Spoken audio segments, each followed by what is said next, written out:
Good morning student. आज हम कक्षा 10वीं का दूसरा चैप्टर बहुपद के विषय में पढ़ेंगे। बहुपद मीन्स पॉलिनोमियल। आपने बीजीय व्यंजक के बारे में पढ़ा है। बीजीय व्यंजक क्या होते हैं? कोई भी चर है, जैसे एक्स वाई जेड कुछ भी हो सकता है, और इसमें कोई अचर राशि जैसे 2 है 3 है 4 है, इनका एडिशन सब्ट्रैक्शन हो तो जैसे x+2 लिख लिया तो ये बीजीय व्यंजक है। 2x+y लिख दिया, ये भी एक बीजीय व्यंजक है। तो इस प्रकार के जो एक्सप्रेशन है ना, इनको हम बीजीय व्यंजक कहते हैं, यानी कि अलजेब्रिक एक्सप्रेशन। अब बहुपद क्या होता है? अब इनको भी हम बहुपद कह सकते हैं, लेकिन ये जो हम अब चर्चा कर रहे हैं ये बहुपद एक ही चर वाले होंगे।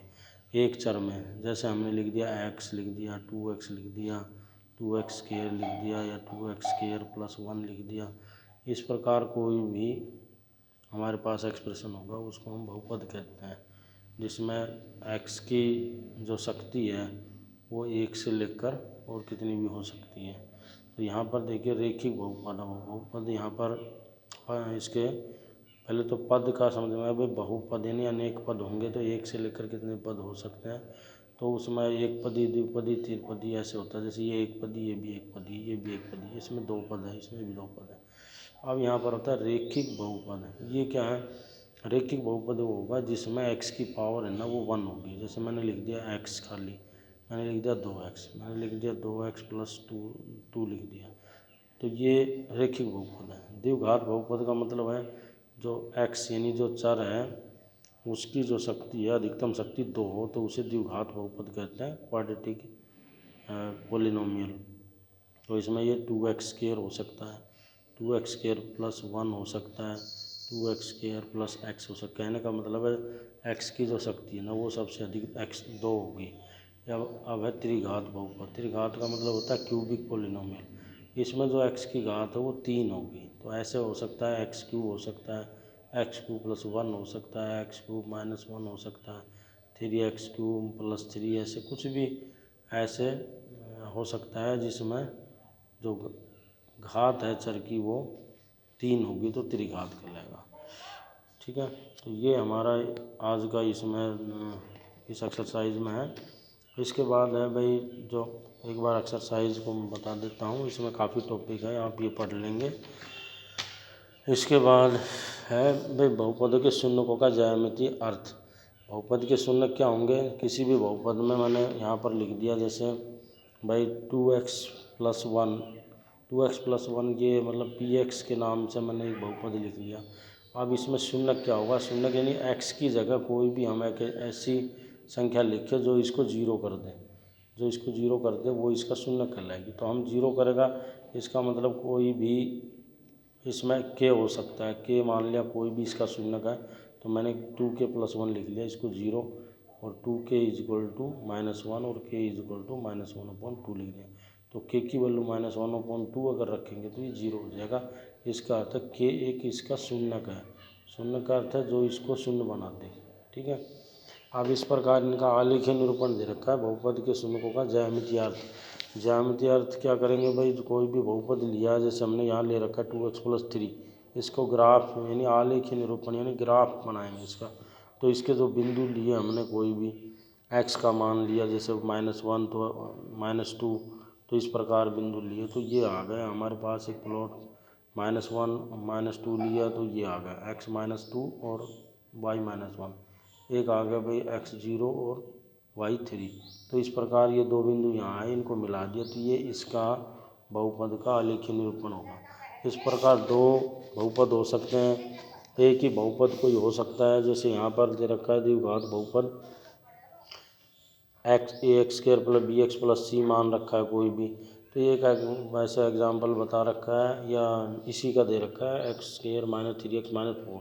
इसमें देखो x की वैल्यू है ना -2 1 -1 0 1 2 3 4 5 रखी, और इसमें y बराबर ये ले रखा। तो x इसमें x का मान रखे तो y का मान यानी कि इसकी वैल्यू क्या आई 6 0 -4 इस टाइप में आई। तो ये बिंदु बन गए -2 6 -1 0, ये x का ये y का। तो इस प्रकार का कोई ग्राफ प्लॉट हो जाएगा, इस प्रकार का हो जाएगा, इस प्रकार का, इस प्रकार का, इस प्रकार का। तो इसको हम परवलय कहते हैं, पैराबोला, यानी ऊपर से खुला हुआ होगा। तो इसमें देखो a > 0, और ए इज़ लेस देन 0, ये ऊपर खुला होगा या नीचे की ओर होगा, ये डिपेंड करेगा। अगर ग्रेटर देन 0 है तो ये ऊपर की ओर खुला होगा, यानी कि इसके साथ में जो गुणांक है ना, एक्स के साथ में अभी गुणांक है 1, एक्स के साथ में जो गुणांक है ना वो 1 है।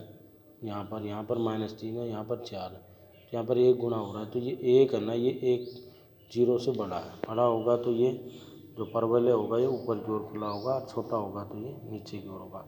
तो ये एक्स अक्ष को काटते हैं, देखो यहाँ काट रहा है, यहाँ काट रहा है, यहाँ काट रहा है, तो यही इसके बिंदु हैं, यही इसके जो शून्यक है ना वो है।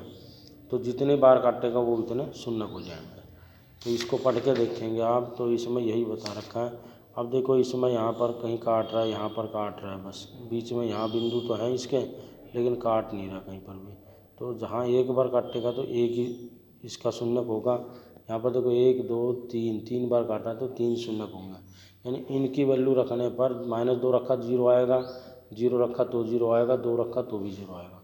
ठीक है, तो यहाँ पर वो वैल्यू हम पता लगाएंगे, या शून्यक का पता लगाने के लिए यहाँ पर अभी प्रश्नावली है, प्रश्नावली 2.1, तो इसमें भी यही पता लगाना, किसी बहुपद पी एक्स के लिए y बराबर पी एक्स का ग्राफ नीचे आकृति 2.10 में दिया गया, प्रत्येक स्थिति में पी एक्स के शून्यकों की संख्या ज्ञात कीजिए।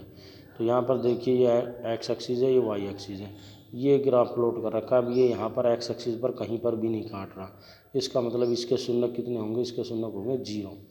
यहाँ पर देखो ये ग्राफ प्लॉट हो रहा है, ये एक्स अक्ष को यहाँ पर एक बिंदु पर काट रहा है, ये वाई को काट रहा है, तो हमने एक्स अक्ष वाला लेना है। एक्स अक्ष का मतलब है एक्स कितना भी है तो वाई 0 होगा, इसका अर्थ ये है, यानी कि जो पॉलिनोमियल है उसकी वैल्यू 0 आएगी जब एक्स का मान रखेंगे। तो ये एक्स अक्ष पर कहीं पर भी काटेगा, एक बार काटेगा तो एक सोल्यूशन, यानी एक इसका शून्यक होगा, तो एक बार काट रहा है तो इसका शून्यकों की संख्या 1 होगी। यहाँ पर देखो 1 2 3 बार काट रहा है तो 3 शून्यक होंगे इसके। यहाँ पर देखो 1 2 बार काट रहा है तो 2 शून्यक होंगे। यहाँ पर देखो 1 2 3 4 बार काट रहा है तो 4 शून्यक होंगे। यहाँ पर देखो 1 2 3 बार काट रहा है 3 शून्यक होंगे। तो इस प्रकार ये 2.1 एक्सरसाइज आप कर लेंगे, ये हल्के ग्राफ बना लेंगे नोटबुक में, और इनके शून्यकों की संख्या यहाँ पर मैंने सीधा लिखा है, यहाँ पर आप लिख लेंगे शून्यकों की संख्या 0, शून्यकों की संख्या 1 ऐसे। ठीक है, तो ये एक्सरसाइज आप करेंगे और इसका टॉपिक भी पढ़ लेंगे। Thank you.